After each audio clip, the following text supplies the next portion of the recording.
صحابہ کرام اور اہل بیت اعظام کے متعلق جو بنیادی عقائد ہیں ان کو جمع کرنے والے دو بڑے حضرات، ان کا نام اور کتاب کا حوالہ دے کر بتاؤں گا۔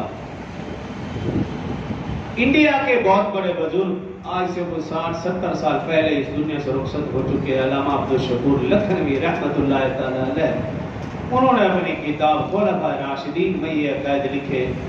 پاکستان سے علامہ ڈاکٹر خالد محمود رحمۃ اللہ تعالی علیہ PhD لندن، انہوں نے بھی اپنی کتاب خلفائے راشدین صفحہ نمبر 47 اس کے اوپر درج کی ہے۔ اور ان حضرات نے قرآن و حدیث کی روشنی میں یہ عقائد جمع فرمائے ہیں، تو اپنی طرف سے نہیں، قرآن و حدیث کی روشنی میں جمع فرمائے۔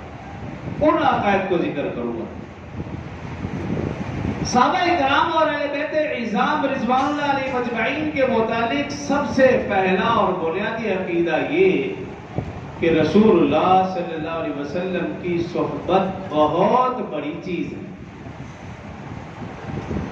اور اس امت میں صحابہ کرام رضوان اللہ علیہ مجمعین اور اہل بیت اعظام رضوان اللہ علیہ مجمعین کا بہت بڑا رتبہ ہے۔ جس نے ایک لمحہ بھی رسول اللہ صلی اللہ علیہ وسلم کی صحبت اختیار فرما لی ایمان کی حالت میں، اور ایمان کی حالت میں اس دنیا سے رخصت ہوا، وہ صحابی ہے، اور یہ صحابی اپنے بعد آنے والے بڑوں سے کئی درجے بہتر ہے۔ رسول اللہ صلی اللہ علیہ وسلم کی صحبت کی وجہ سے یہ رتبہ انہیں ملا۔ رسول اللہ صلی اللہ علیہ وسلم کی صحبت کی وجہ سے اللہ نے قرآن میں ان صحابہ کرام کی تعریفوں کے کلمات ادا فرمائے۔ تو یہ پہلا عقیدہ کہ صحبت بہت بڑی چیز ہے، لیکن اس کے ساتھ ساتھ یہ بھی یاد رکھیے کہ صحبت تو بہت بڑی چیز، لیکن ان صحابہ کرام کی تعداد کتنی ہے؟ اگر میرا اور آپ کا عقیدہ صرف 5 تک محدود رہا تو پھر اللہ رسول کی طرف سے بھی یہی 5 کا ہمیں اشارہ ملے گا کہ تمہارے منہ پر بھی یہ 5 ہو۔ ایمان والا ہو اور اس کی گنتی 5 سے آگے نہ جائے، وہ ایمان والا کیسا ہے؟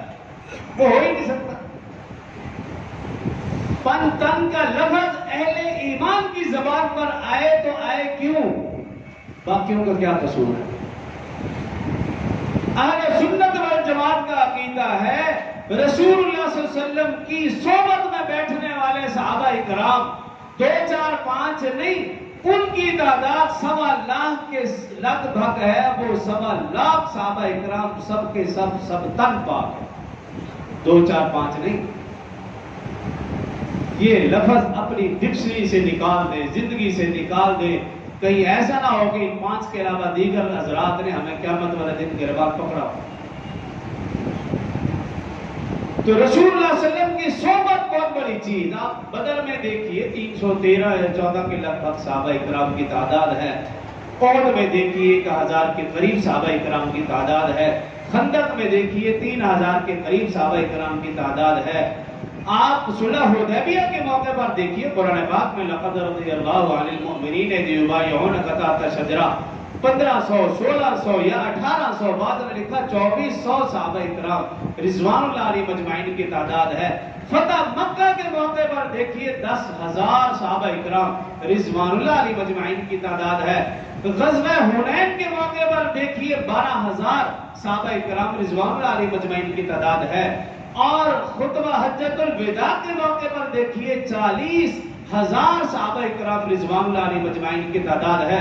غزوہ تبوک کے موقع پر 70,000 صحابہ کرام رضوان اللہ علیہ مجمعین کی تعداد ہے۔